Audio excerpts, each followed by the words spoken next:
tenemos que hacer el día de hoy es presentarnos. Hola, yo soy Ariel y Lucas también.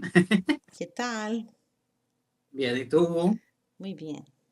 Daniela es una amiga brasilera y ella va a ser la contestataria de este vídeo y me va a hacer las preguntas que se requieren para saber lo que tenemos que saber sobre este tema. ¿De qué vamos a hablar hoy día, Daniela? ¿Qué Vamos a vamos a hablar. hablar? ¿De qué vamos a hablar? Vamos a hablar del baño, como quedamos la vez pasada en el video pasado, vamos a hablar de la creación del baño moderno y cómo hay una relación entre las tecnologías y es hablar sobre la transformación sanitaria y cómo nació el baño moderno y cómo en general las nuevas tecnologías pueden producir percances o nos pueden hacer alcanzar cosas difíciles en nuestro caso. Entonces eso es lo que íbamos a hablar. Estábamos hablando sobre la invención del baño moderno y cómo empezó. ¿Sabes cuándo empezó el baño moderno, más o menos? ¿En qué minuto de nuestra historia, Daniela, empezamos a tener algo parecido al baño al que usamos hoy en día? ¿Cuándo? Aproximadamente por los 1700, en la época de la Revolución Industrial. Y fue ahí, en la Revolución Industrial, en la época victoriana, en la Inglaterra de la Revolución Industrial, donde se estaban creando muchísimas cosas. Era una sociedad donde estaba no solamente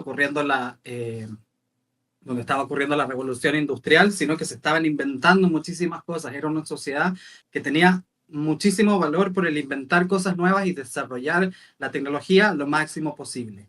Y en ese background, ¿cómo se dice? Con ese fondo fue que se empezaron también a hacer cambios en el baño moderno y se creó la ducha o la bañera como la conocemos hoy en día, el sanitario, la taza del water como le dicen algunos otros, Ujú. y también el lavamanos y eso ya venía de antes, pero esta configuración de tener un lavamanos, una bañera y un inodoro empezó en la Inglaterra moderna y empezó con mucha ignorancia por lo general y con mucha falta de entendimiento de las nuevas tecnologías.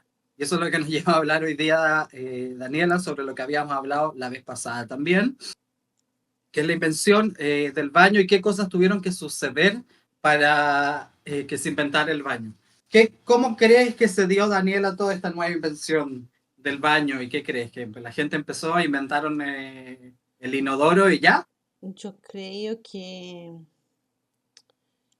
tenía muchos problemas porque venía de la peste negra, Ajá. ¿no? E então uma pessoa muito inteligente resolveu que devia ter um lugar para se ter o trono. E como que o rei tinha, a civilização também tinha que ter, o povo. Es verdad, es una época, bueno, la época de la revolución industrial es una época donde se empiezan a crear muchas cosas, empiezan a hacer también más o menos la burguesía, aunque eso es una historia para otro día, pero sí, pero hay una clase social dentro de las ciudades que tiene muchísima hambre por no solamente crear nuevas tecnologías, sino que también mejorar sus condiciones de vida. Y dentro de ese contexto de mejorar las condiciones de vida, había que mejorar lo que estaba pasando adentro de la casa a como dé lugar, porque había muchos avances tecnológicos en esa época. Ya se estaban descubriendo muchos avances, venían habiendo muchos avances en la medicina también. La gente ya estaba teniendo un concepto más o menos parecido al que tenemos hoy en día modernamente de qué son los microbios, que la suciedad y la falta de prolijidad también no solamente en la casa, sino que en las ciudades puede tener muchísima influencia sobre la salud de las personas. Y en esta búsqueda de encontrar la forma más sana y la forma más conveniente para vivir y para poder desarrollar nuestra higiene, es que mucha gente empezó a hacer inventos y digamos, nuevos descubrimientos para poder instalar el baño. Pero no fue como que de la noche a la mañana se instaló el baño, Daniela. Para Como? nada. Por el contrario, Hum, lo primero que empezaron a ver fueron experimentos en una época donde todavía no existía ni la normalización, que ya la vamos a hablar, tampoco existía la estandarización, no había mucha conciencia con respecto a la seguridad de las cosas que podían, de los implementos que se podían ocupar en la casa, de las nuevas tecnologías, de los electrodomésticos, no había mucho conocimiento sobre esas cosas.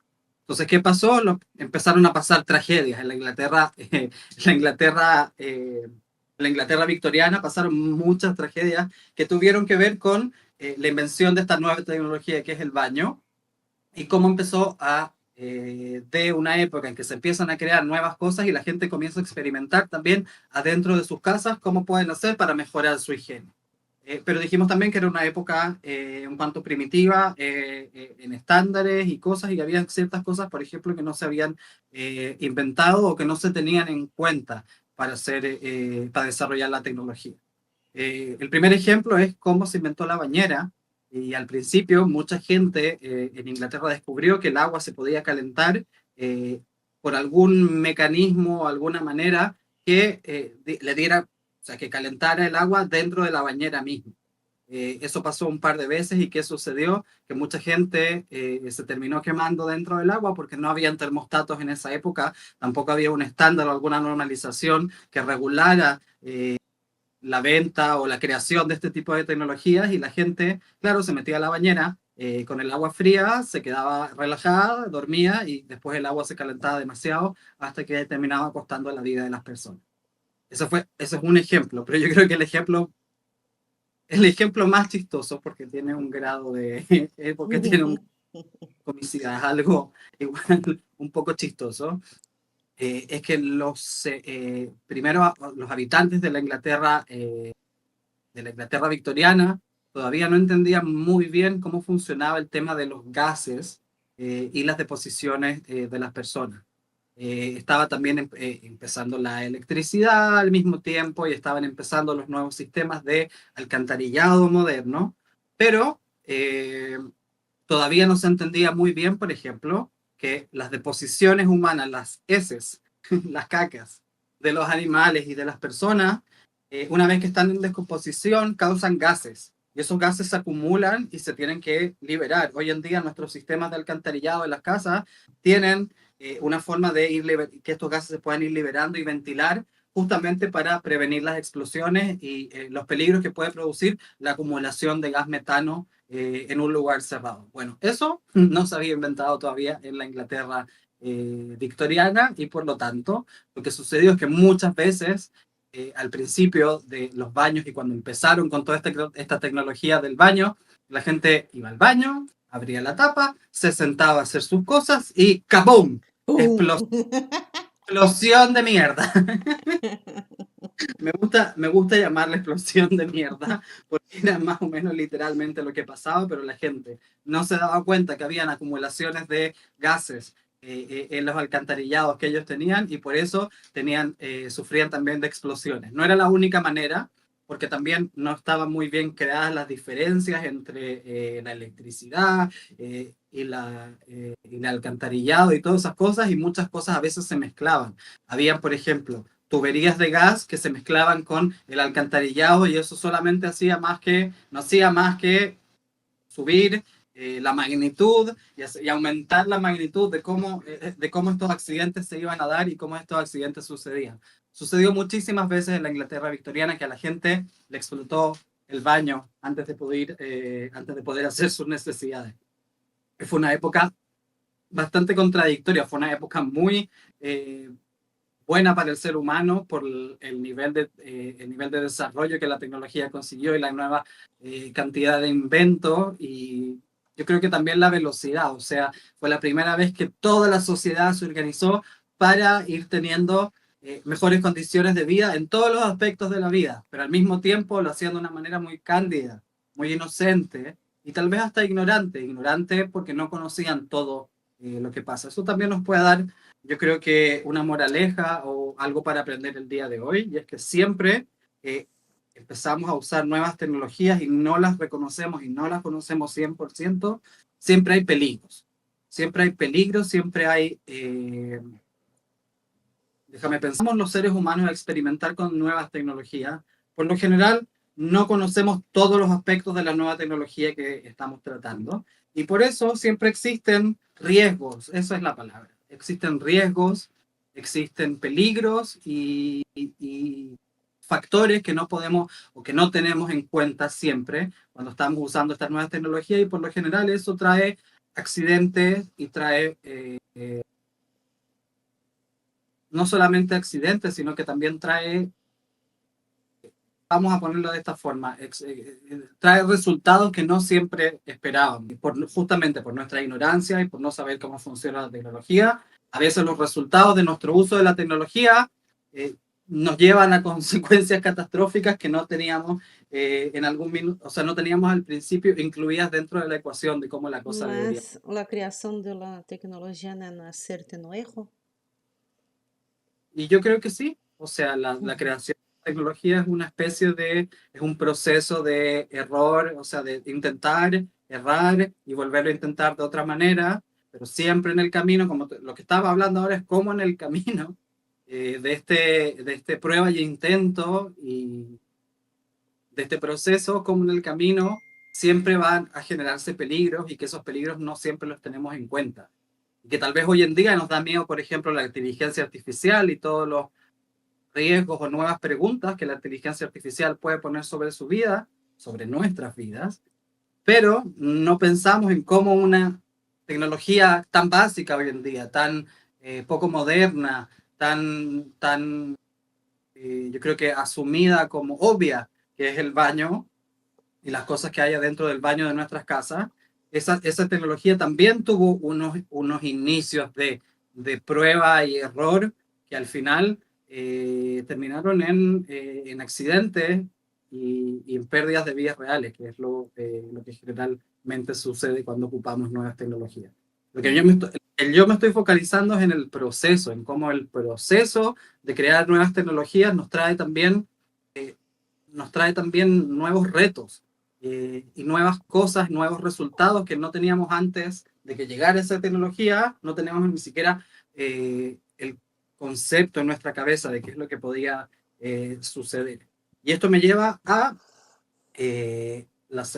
otra persona que quería mencionar, porque quiero mencionar a un investigador mientras estaba haciendo la investigación en relación a esto, porque durante la investigación que estuve haciendo para el video, encontré a un investigador, un profesor de ciencias sociales, que se llama Gianni Silei, es italiano, y él ha estudiado más o menos lo que estamos hablando en este caso. El señor Gianni Silei es un especialista en ciencias sociales, estudia desde las distintas disciplinas de las ciencias sociales, y él armó un concepto para esta época de la que estamos hablando que se llama especialización predictiva. ¿Te haces una idea de lo que puede ser?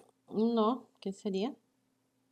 La especialización predictiva significa que justamente en este momento del que estamos hablando, en la Inglaterra victoriana, al principio de la Revolución Industrial, la gente se empezó a dar cuenta que los desastres y las catástrofes no solamente eran provocadas por la naturaleza, sino que también podían haber catástrofes y desastres que fueran provocados por nuestro uso de la tecnología y nuestra gana o nuestro deseo por seguir implementando y desarrollando las tecnologías. Cuando la gente se dio cuenta en esa sociedad de que del nuevo uso de la tecnología y el estar constantemente experimentando e intentando sacar adelante nuevas tecnologías podía traer consigo muchos riesgos. Y fue la primera vez en que el ser humano, según lo que cuenta Gianni Selei, empezó a darse cuenta que existían muchos riesgos que no solamente venían desde la naturaleza, sino que venían desde la actividad humana. ¿Cuál fue la reacción de la sociedad en ese minuto?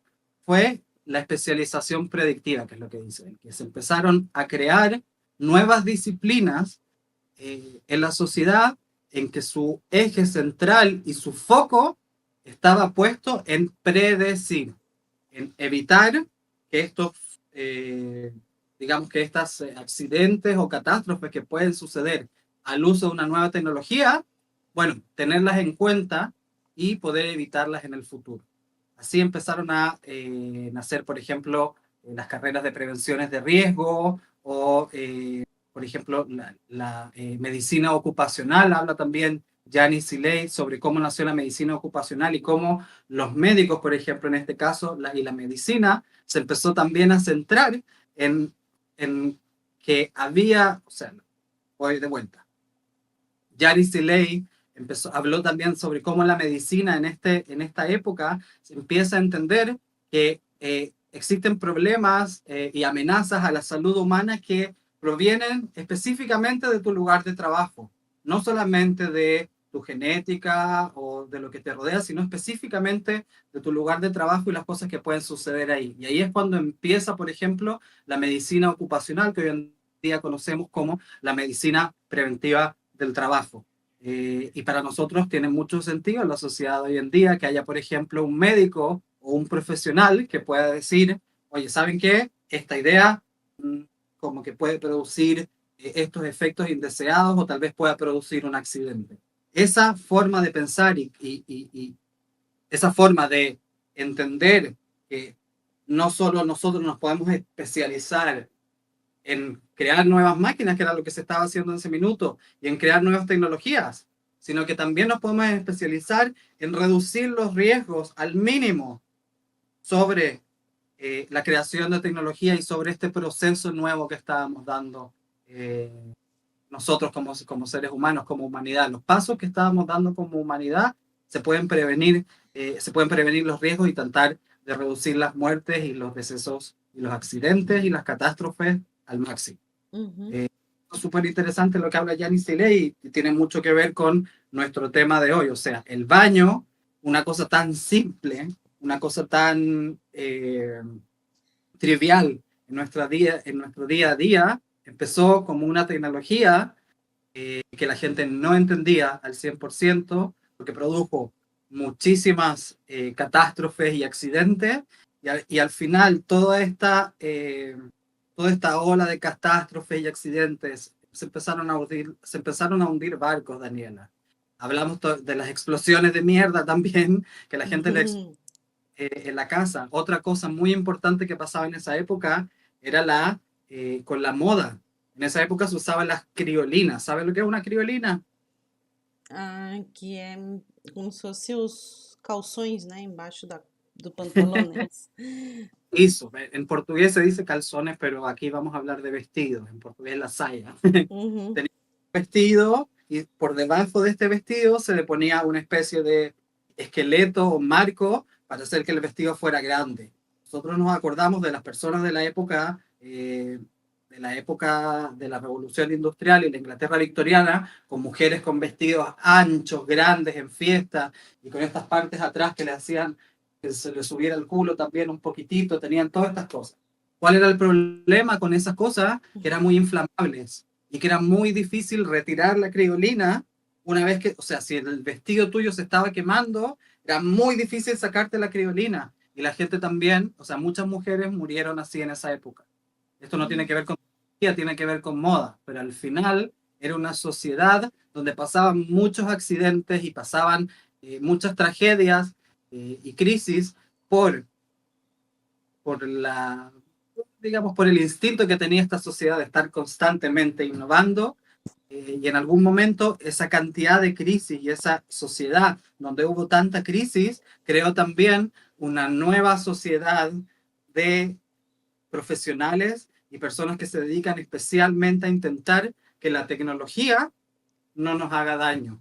Que cuando avanzamos cuando avanzamos en un nuevo estilo tecnológico o cuando avanzamos en un nuevo descubrimiento tecnológico, al mismo tiempo, cuando no lo entendemos, tratamos de reducir las amenazas y los peligros al mínimo posible. Y ese es el corolario ese es el corolario. Al final, eso es el corolario y lo que nos enseña esta historia. No solamente que al introducir tecnologías nuevas, siempre hay muchos peligros que nos pueden acechar y tenemos que de a poco ir descubriendo, podemos ir manejando esos peligros y tratando de que la tecnología sea lo menos peligrosa y tenga la menor cantidad de víctimas posible. Pero al mismo tiempo, como esa sociedad de la revolución industrial y de la Inglaterra victoriana se fue criando, fue creando cómo la sociedad de la Inglaterra victoriana fue avanzando a una forma en que también estos riesgos se pudieran producir, creando al final todo un abanico nuevo de disciplinas que se dedicaran justamente a esto, a la predicción y a la especialización en prevención de riesgos y en este tipo de cosas. Legal, não? Legado maravilloso. Y así es como termina el video del día de hoy. E hoje temos a privada que conhecemos com tecnologia chinesa que aperta botãozinho e joga água. Tecnología china que aprieta un botón y tira agua.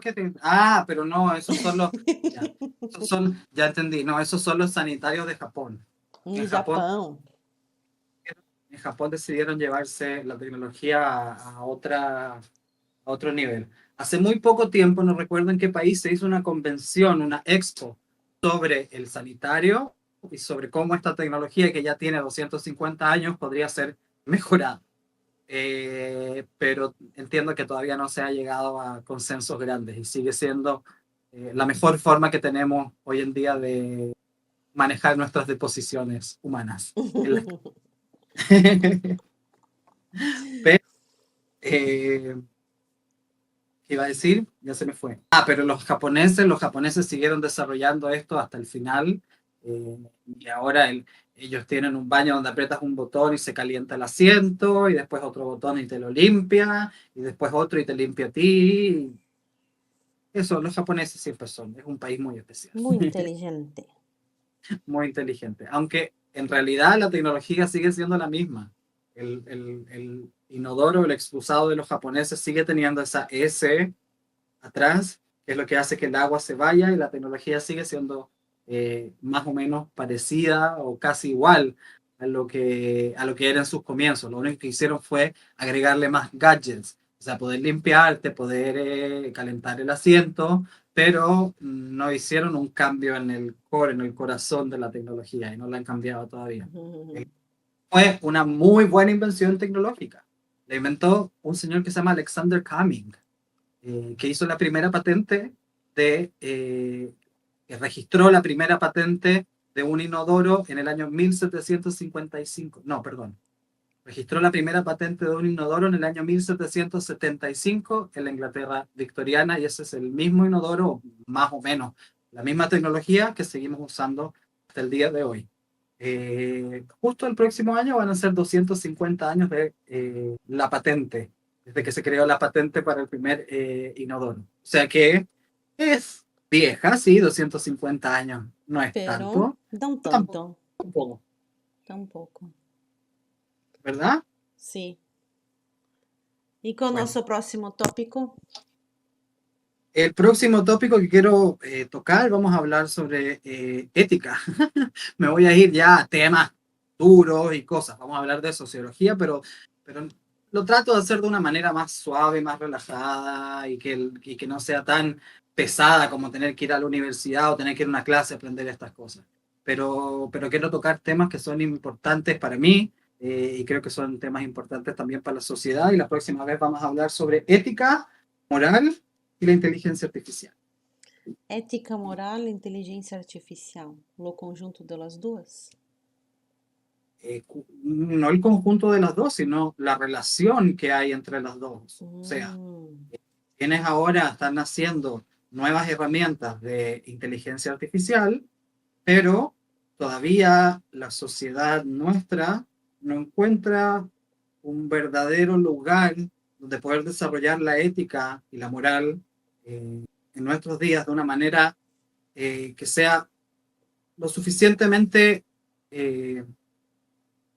perdón, pero de una manera que sea lo suficientemente eficiente. Nuestra sociedad no ha encontrado todavía una manera suficientemente eficiente para digamos, ha encontrado una manera que sea eficiente para los retos que tenemos al frente con la inteligencia artificial. O sea, en este minuto deberíamos tener muchas conversaciones sobre ética y moral, porque al final se espera que seamos capaces de enseñársela a la inteligencia artificial. La nueva inteligencia, que no es inteligencia humana, no es inteligencia biológica que haya salido de la evolución del mundo, sino que nosotros la creamos, tiene o sea, su componente más importante es que es creada por nosotros y va a ser al final lo que nosotros le digamos o por lo menos va a imitar la forma en que nosotros somos. Y si no somos capaces en este minuto de sentarnos a hablar seriamente sobre ética y moral de una manera civilizada, tranquila y eficiente, que al final nos dé resultados para enfrentarnos a los nuevos desafíos que nos convocan como humanidad, entonces vamos a tener problemas y estamos complicados. Estamos en una época donde la mayoría de la gente no tiene dónde o cómo desarrollar su propia posición ética.